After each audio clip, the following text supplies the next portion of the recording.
brought upon them all this evil. So now I'm going to read 2 Samuel 7 and 12 again, or 13.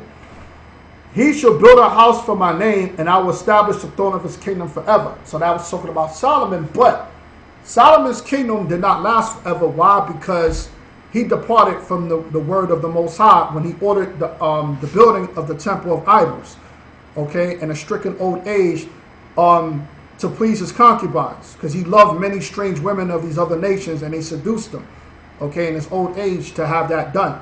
So and he put groves around him and stuff of that nature. So that's why Solomon's throne did not last forever. You understand? Now, but the scripture said in 2 Samuel 7:13 that I will establish the throne of his kingdom forever. So who is that talking about? Somebody has to have a kingdom that will be established forever. Let's get Luke 1:32. So we know Solomon built the house, but Solomon's kingdom did not last forever because he went astray. Because the Lord already told him that if you go astray, your kingdom is going to be cut off, and the people. All right? But the promises was made to David that this man is going to build a house for my name out of your seed, and his kingdom will be forever. So that wasn't talking about Solomon, although Solomon did build a house, and despite the fact that Solomon's kingdom was supposed to be forever, but it didn't because he went off. But the Lord said, I am not a man that shall lie. My mercy shall not depart from him like it did with Saul. So who is that person that will come out of the loins of David that shall build a house that his kingdom will be established forever? Let's read. Luke chapter 1 verse 32. Verse 31. And behold, thou shalt conceive in thy womb and bring forth a son, and shalt call his name Jesus. Verse 32. Now, another jab at the virgin birth. For you to conceive in your womb, you have to have sperm. Okay, seed. The seed of man is what conceives, okay, is how the woman is able to conceive in her womb. Now, verse 32. He shall be great, and shall be called the Son of the Highest. And the Lord power shall give unto him the throne of his father David. So, in retrospect, 2 Samuel 7 and 13 was talking about Christ. Because Christ, he will build the house, meaning the house of Israel. And he will build the house being the chief cornerstone. You understand? So now, to furthermore prove that, you understand? Well, you should already know the scriptures on that. You understand? But if you have any questions furthermore, because my time is limited, then, okay, I will give you those scriptures. But this is 2 Samuel chapter 7, but even you Christians would agree to that. So when it says, he shall build a house for my name, and I will establish the throne of his kingdom forever, it's talking about Christ. Even though Solomon did that too. And it was prophesied that he would with this same scripture. So this is what I call a twofold prophecy. This is talking about Solomon and Christ. You understand? Just like verse 12 is talking about Solomon and Christ. So now, the throne of his kingdom that will be forever is talking about Christ. So in retrospect, Christ took over, okay, being the son of David to fulfill this prophecy. All right? Now, verse 14, it says, I will be his father, and he shall be my son. If he commit iniquity, I will chasten him with the rod of men, and with the stripes of the children of men. So I'm going to read it again. I will be his father, and he shall be my son. If he commit iniquity, I will chasten him with the rod of men, and with the stripes of the children of men. So stop. Okay, here's the question on that one.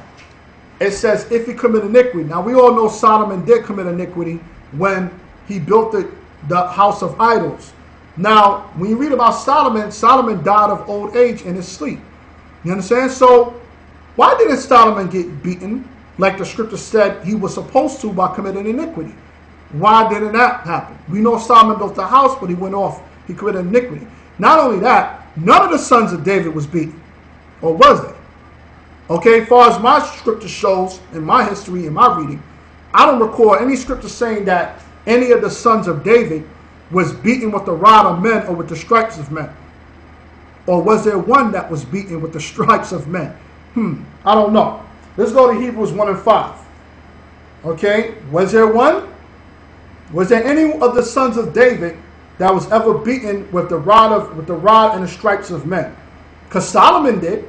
And he didn't commit iniquity.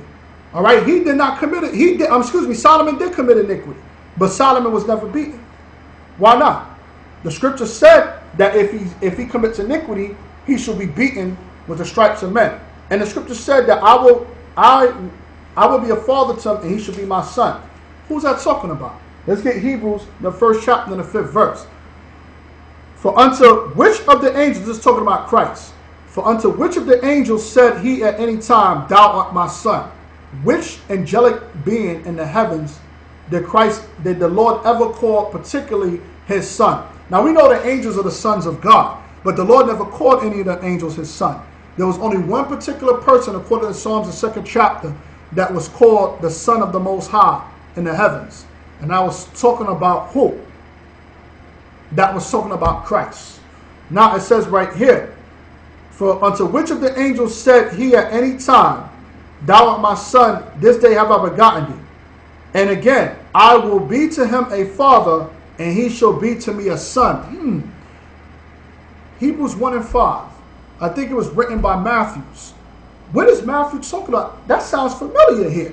When it says that I will be unto him a father, and he shall be my son. Let's read 2 Samuel 7, verse 14 again.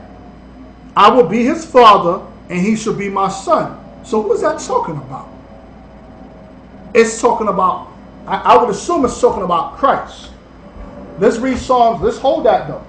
Because it says right here, if he commit iniquity, I will chasten him with the rod of men.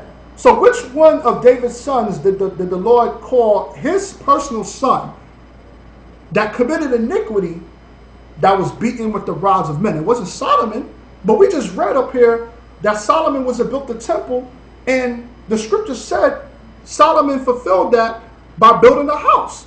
And he quoted 2 Samuel 7 and 12. So, or 7 and 13, excuse me. So I'm confused, or am I? I'm not confused at all. You know what I'm saying? Because I know what this is talking about. Once again, this is dealing with the reincarnation of holy men. And I'm bringing out scriptures to prove it. He that hath ears, let him hear. Let's get Psalms 89, verse 30. Let's get the book of Psalms, the 89th chapter, and the 30th verse. Now, it says, now this is talking about King David and his seed. If his children forsake my law and walk not in my judgments, if they break my statutes and keep not my commandments, then will I visit their transgressions with the rod and their iniquity with stripes. Now, like I said, this is saying children, meaning more than one. 2 Samuel is dealing with child, meaning a singular person. But, like I said, which one of King David's sons was beaten with the rod of men and beaten with stripes for committing iniquity? I have not read any one of them that was. They were either put to death or they were put into captivity. I didn't read how they was beaten with sticks and rods and stripes, meaning whips. Maybe you could show me, but I don't see that. Which one of David's sons was beaten? That if he committed iniquity. Okay, which one was that talking about? Let me read it again. Then will I visit their transgression with the rod and their iniquity with the stripes. Now let's focus on rod and stripes to see who is this talking about. Let's get Isaiah. Let's get Isaiah, the 53rd chapter and the 5th verse. It says right here, Isaiah 53 verse 5, but he was wounded for our transgressions. He was bruised for our iniquities. The chastisement of our peace was upon him, and with his stripes we are healed. So now, who is this talking about? This is talking about Christ. But, so the only one that's, and we know Christ come through the loins of David, but did Christ commit iniquity for him to be beaten? God forbid. What sin did Christ commit? Christ was blameless. He didn't commit sin. So why was he beaten? Oh, because it says for our transgressions. Right.